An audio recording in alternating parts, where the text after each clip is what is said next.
అందరికీ నమస్కారం. నా పేరు శివరాం ప్రసాద్. ముందుగా ఎస్ఎస్ఆర్కే యూట్యూబ్ ఛానల్ కు స్వాగతం, సుస్వాగతం. ఈ రోజు మనం ఈ వీడియోలో 9వ తరగతిలో ఉన్నటువంటి కవి పరిచయాల గురించి నేర్చుకుందాం.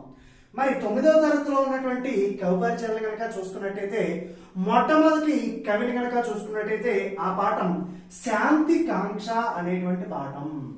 శాంతి కాంక్ష.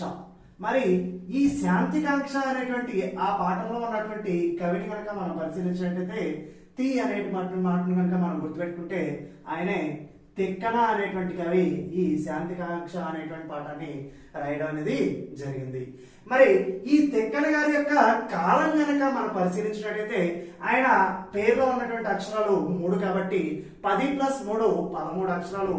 సో 10 + 3 కాబట్టి 13వ శతాబ్దపు కవిగా ఆయన మనం చెప్పుకోవచ్చు. అలాగే మరి ఆయన యొక్క ఆస్థానం కనుక మనం పరిశీలించినట్టయితే నెల్లూరును పరిపాలించినటువంటి మనుమసిద్ధి అనేటువంటి ఆ రాజు యొక్క ఆస్థాన కవి ఈ తిక్కన గారు అని మనం చెప్పుకోవచ్చు. అలాగే ఆయన యొక్క రచనలు కనుక మనం పరిశీలించుకున్నట్లయితే నిర్వచనోత్తర రామాయణం, నిర్వచనోత్తర రామాయణం, ఈ నిర్వచనోత్తర రామాయణం అనేటువంటి ఆ రచనను ఆయన రాసిన తర్వాత ఆ మనుమసిద్ధి గారికి ఆయన అంకితం ఇవ్వడం అనేది జరిగింది. అలాగే ఆ తర్వాత మరి ఈ తిక్కన గారు ఆంధ్ర మహాభారతాన్ని తెలుగించినటువంటి కవిత్రయంలో ఈయన 2వ వాడు కాబట్టి ఆయన ఆ నన్నయ్య గారు రాసినటువంటి ఆ శేష భాగం ఏదైతే ఉంటుందో ఆ శేష భాగంలో మరి విరాట పర్వం నుంచి స్వర్గారోహణ పర్వం వరకు, విరాట పర్వం నుంచి స్వర్గారోహణ పర్వం వరకు మొత్తం 15 పర్వాలను ఈయన అనువదించడం అనేది జరిగింది. ఆ 15 పర్వాలని కూడా హరిహరనాథునికి ఆయన అంకితం ఇవ్వడం అనేది జరిగింది. ఆ విధంగా మరి ఆయన యొక్క రచన కనుక మనం పరిశీలించినట్టయితే నిర్వచనోత్తర రామాయణం దాన్ని మనుమసిద్ధి గారికి అంకితం ఇవ్వడం అనేది జరిగింది. అలాగే విరాట పర్వం నుంచి స్వర్గారోహణ పర్వం వరకు ఆంధ్ర మహాభారతాన్ని రాయడం అనేది జరిగింది. మొత్తం 15 పర్వాలు. దాన్ని హరిహరనాథులు అనే ఆయనకి ఆయన అంకితం ఇవ్వడం అనేది జరిగింది. మరి ఆయన యొక్క బిరుదులు కనుక పరిశీలించినట్టయితే కవి బ్రహ్మ, అలాగే ఉభయ కవి మిత్రుడు అనేటువంటి ఆ బిరుదులను ఆయన సొంతం చేసుకోవడం అనేది జరిగింది. కవి బ్రహ్మ, కవితలో ఆయన బ్రహ్మ లాంటి వాడు. అలాగే ఉభయ కవి మిత్రుడు, ఆయన తెలుగులోనూ సంస్కృతంలోనూ 2 భాషల్లోనూ ఏకధాటిగా కవితలు రాస్తాడు. కాబట్టి రెండింటిలోనూ ఉంటే ఉభయ కవి మిత్రుడు అనేటువంటి ఆ బిరుదును కూడా ఆయన సొంతం చేసుకోవడం అనేది జరిగింది. మరి ఈయన యొక్క కవితలో ఉన్నటువంటి ఆ శైలిని కనుక మనం పరిశీలించినట్టయితే నాటకీయత, అలాగే ఔచిత్యవంతమైనటువంటి రస పోషణ అనేది ఈయన యొక్క కవిత్వంలో ఉన్నటువంటి మొట్టమొదటి లక్షణం. అలాగే అలా చేస్తాడు కాబట్టి ఆయన యొక్క రచనని రసాభ్యుజ చిత బంధం అని చెప్పేసి మనం చెప్పుకోవడం అనేది జరిగింది. అలాగే ఈయన ఈ రసాభ్యుచిత చిత్త బంధంలో ఆ తిక్కన గారు సిద్ధాస్తుడు అని మనం చెప్పుకోవచ్చు. ఆ విధంగా మొదటి పాఠం అయినటువంటి శాంతి కాంక్షలో ఉన్నటువంటి తిక్కన గారిని మనం పరిశీలించడం అనేది జరిగింది. ఆయన యొక్క రచనలు నిర్వచనోత్తర రామాయణం, అలాగే ఆంధ్ర మహాభారతంలో ఉన్నటువంటి 15 పర్వాలు, విరాట పర్వం నుంచి స్వర్గారోహణ పర్వం వరకు ఆయన రాయడం అనేది జరిగింది. తర్వాత 2వ పాఠం కనుక చూసినట్టయితే ఆ 2వ కవి స్వభాష అనేటువంటి ఆ పాఠం. ఈ స్వభాష అనేటువంటి పాఠంలో ఉన్నటువంటి కవిని కనుక మనం పరిశీలించినట్టయితే పానుగంటి లక్ష్మీ నరసింహారావు గారు ఆయన ఈ స్వభాష అనేటువంటి పాఠాన్ని రాయడం అనేది జరిగింది. పానుగంటి లక్ష్మీ నరసింహారావు గారు ఈ స్వభాష అనేటువంటి పాఠాన్ని రాయడం అనేది జరిగింది. మరి ఆయన యొక్క కాలం కనుక మనం పరిశీలించినట్టయితే 1865 నుంచి 1940 వరకు ఆయన యొక్క కాలం అని మనం చెప్పుకోవచ్చు. 1865 నుంచి 1940 వరకు ఆయన యొక్క కాలం అని మనం చెప్పుకోవచ్చు. మరి ఆయన యొక్క జన్మస్థలం కనుక మనం పరిశీలించినట్టయితే రాజమండ్రి దగ్గరలో ఉన్నటువంటి సీతానగరం అనేటువంటి గ్రామంలో ఆయన జన్మించడం అనేది జరిగింది. రాజమండ్రిలో ఉన్నటువంటి ఆ సీతానగరం అనేటువంటి గ్రామంలో ఈ పానుగంటి లక్ష్మీనరసింహారావు గారు ఆయన జన్మించడం అనేది జరిగింది. అలాగే ఆయన యొక్క రచనలు కనుక మనం పరిశీలించినట్టయితే సారంగ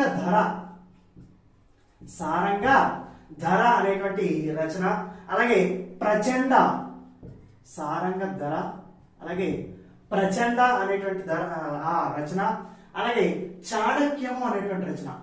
చాణక్యము, సారంగధర, ప్రచండ, చాణక్యము, అలాగే విప్రనారాయణ అనేటువంటి ఆ రచన, అలాగే మరొక రచన కనుక మనం పరిశీలించినట్లయితే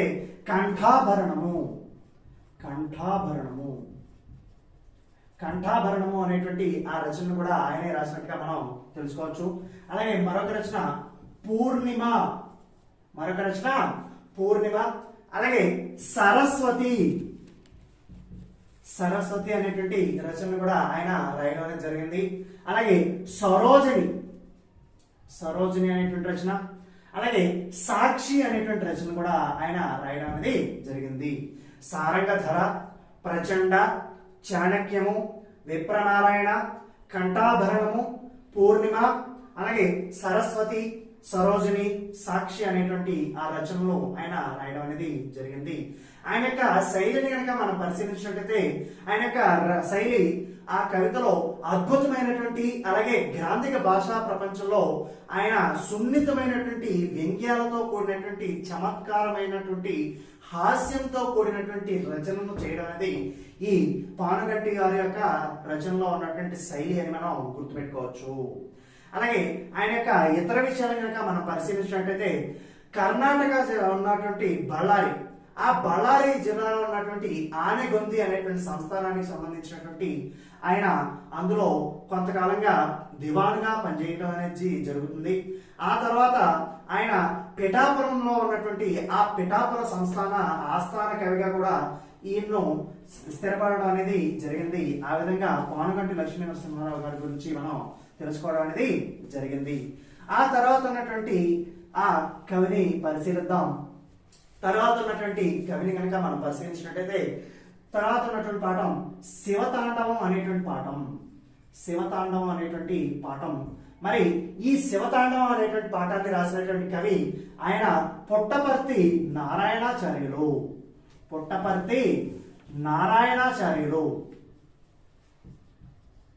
మరి ఈయన యొక్క కాలాన్ని కనుక మనం పరిశీలించినట్లయితే 1914 నుంచి 1990 వరకు 1914 నుంచి 1990 వరకు ఆయన యొక్క కాలాన్ని మనం చెప్పుకోవచ్చు. మరి ఆయన యొక్క గ్రామం కనుక లేదా జన్మస్థానం కనుక మనం పరిశీలించినట్లయితే అనంతపురం జిల్లాలో ఉన్నటువంటి చియ్యేడు అనేటువంటి గ్రామం.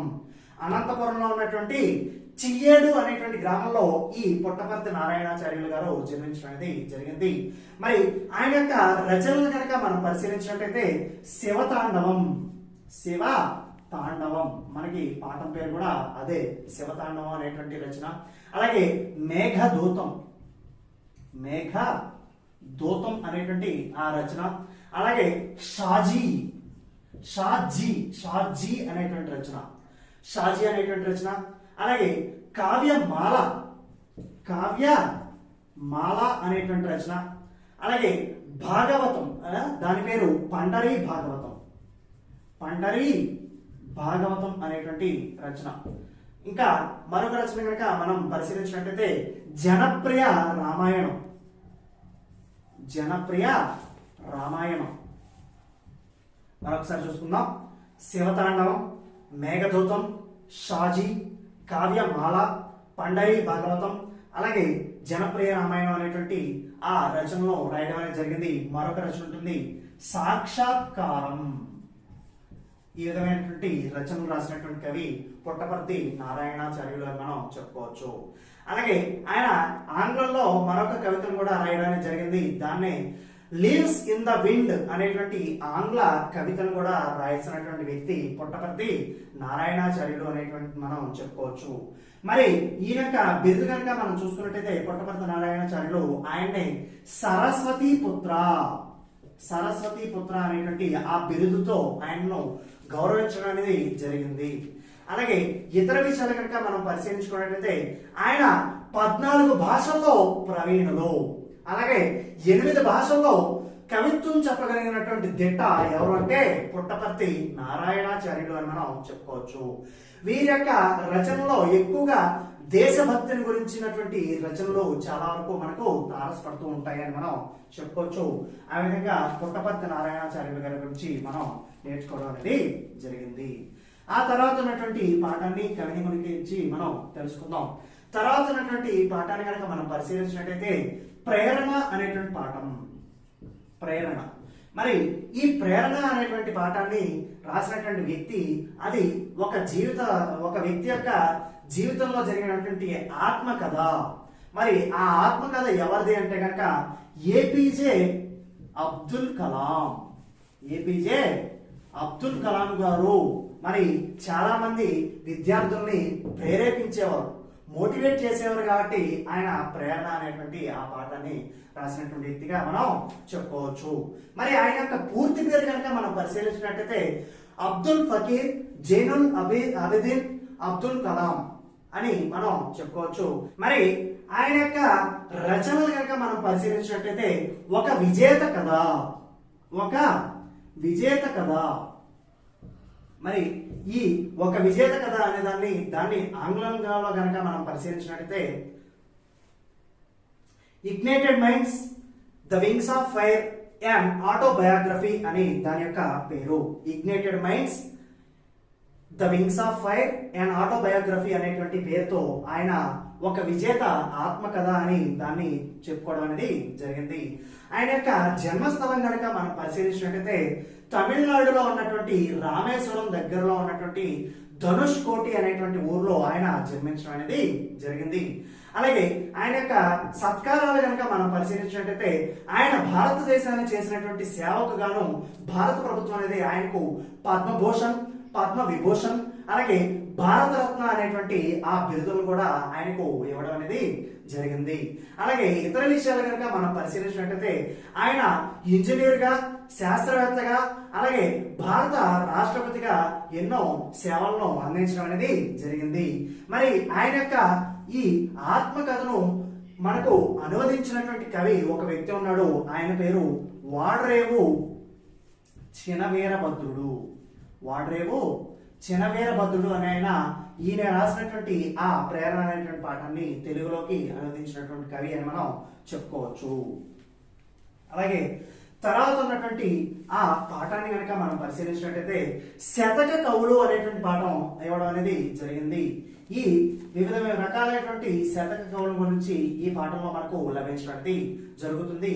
ముందుగా మొట్టమొదటి వ్యక్తి కనుక మనం పరిశీలించినట్టయితే సత్యవోలు సుందర కవి. సత్యవోలు సుందర కవి అనేటువంటి ఆయన యొక్క కాలం కనుక మనం పరిశీలించినట్లయితే 20వ శతాబ్దము అని మనం చెప్పుకోవచ్చు.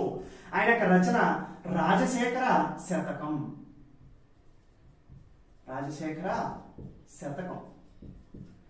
అలాగే ఆయన తర్వాత ఉన్నటువంటి ఆ కవిని కనుక మనం పరిశీలించినట్లయితే యథావాక్కుల అన్నమయ్య.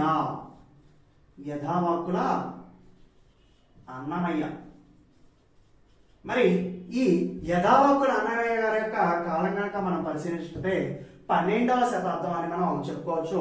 ఆయన యొక్క రచన కనుక మనం పరిశీలించినట్లయితే సర్వేశ్వర శతకం అనే దాన్ని రాయడం అనేది జరిగింది. తర్వాత ఉన్నటువంటి కవిని కనుక మనం పరిశీలించినట్లయితే కూచిమంచి తిమ్మ కవి.